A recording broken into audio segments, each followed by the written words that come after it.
எனக்கு அன்பானவர்களே, ஆண்டவர் இயேசுவின் நாமத்தில் வாழ்த்துதல். 2 நாட்களின் தொடர்ச்சியான ஒரு சுருக்கமான வார்த்தைகள் 15, 16 2 நாட்களும் சேர்ந்து இந்த நாளில் ஒரு சில நிமிஷம் உங்களோடு பேச விரும்புகிறேன். கர்த்தர் நல்லவர், அவர் கிருபை என்றும் உள்ளது. அவர் நம்மை நடத்துகிற பாதைகளுக்காக ஸ்தோத்திரம். வேத வசனங்களை ஆராய்ந்து பார்க்கும்போது மிகவும் ஆசீர்வாதமாக இருக்கிறது. தெய்வீக அன்பு, மனுஷீக அன்பு.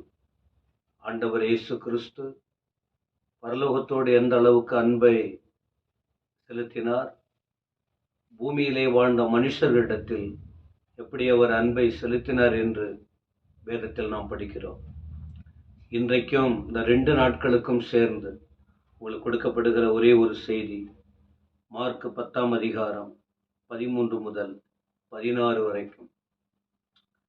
ஆண்டவர் எப்பவுமே ஒரு சம்பவத்தை வைத்து, இருக்கிற விஷயங்களை வைத்து தெளிவாய் சொல்லிக் கொடுக்கிறார்.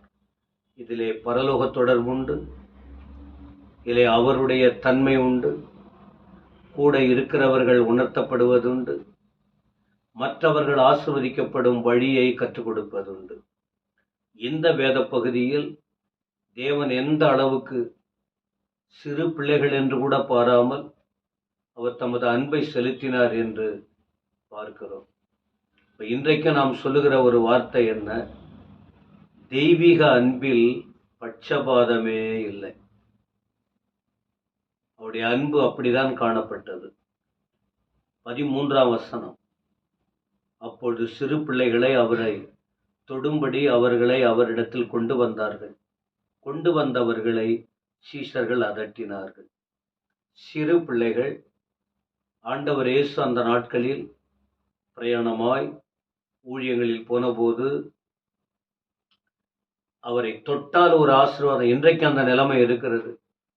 பிள்ளைங்க போயிட்டு அன்பா தொடுவாங்க. அன்றைக்கும் அப்படி வந்தார்கள். கொண்டு வந்தவர்களை சீஷர்கள் அதட்டினார்கள். ஒருவேளை சீஷர்கள் செய்த காரியம் நன்மைக்கு தான் இருந்திருக்கும். ஆனால் அவங்க அதட்டினார்கள்னு சொல்லும்போது அது ஒரு நல்ல வார்த்தையாக தெரியவில்லை. சலசலப்பு ஏற்பட்டு இருக்கும்.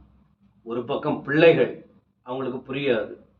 ஆனால் பிள்ளைகளை கொண்டு வந்தவர்கள் பெரியவங்க, அவங்களுக்கு கோபம் வந்திருக்கும், எரிச்சல் வந்திருக்கும், இவங்களை குறித்து தப்பா யோசித்திருப்பாங்க. அப்படிப்பட்ட ஒரு சூழ்நிலை.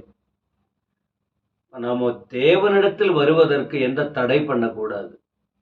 அடுத்த வார்த்தை, இயேசு அதை பார்த்தார், விசனம் அடைந்தார். குழந்தைங்களை பார்க்கிறார், கூட வர்றவங்களை பார்க்கிறார், இவங்க கூடவே வளர்ந்தவங்க. அதை பார்த்த உடனே ஆண்டவருக்கு விசனம்.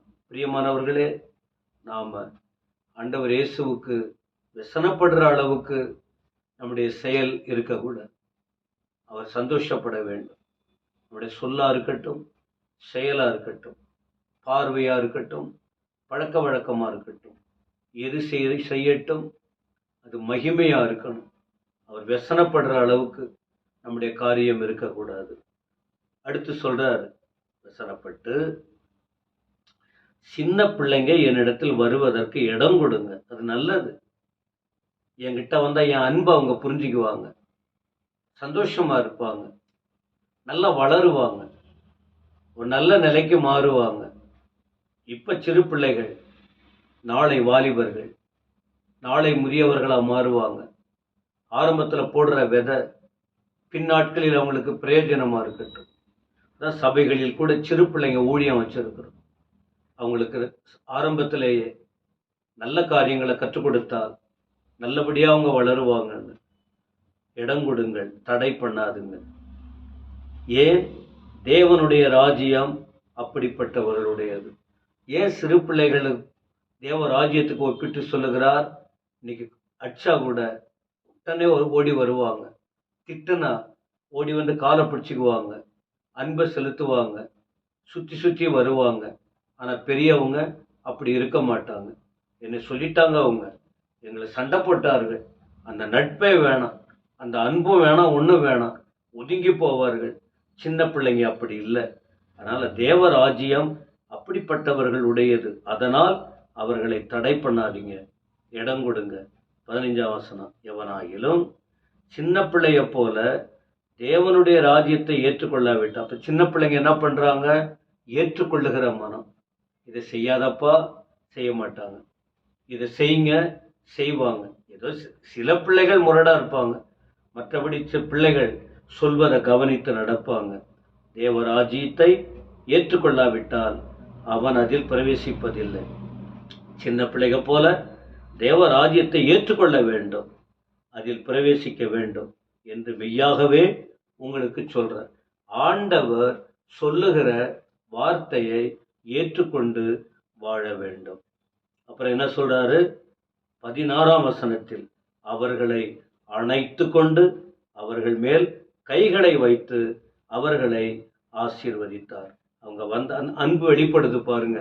அரவணைத்து பிள்ளைய அப்படியே தன்னோட சேர்த்து கொள்ளுகிறார், கையை நீட்டுகிறார், அவர்களை ஆசீர்வதிக்கிறார்.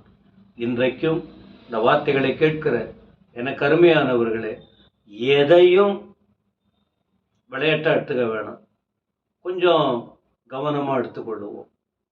சின்ன பிள்ளைங்க எழுத்தின்படி குழந்தைகளா இருக்கலாம், சின்ன பிள்ளைங்களா இருக்கலாம்.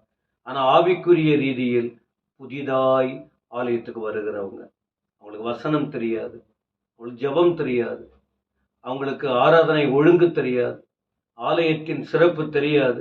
கொஞ்சம் கொஞ்சமாக தான் அவங்கள ரெடி பண்ணிட்டு போகணும். ஒருவேளை அவங்ககிட்ட குறைபாடு கூட இருக்கலாம்.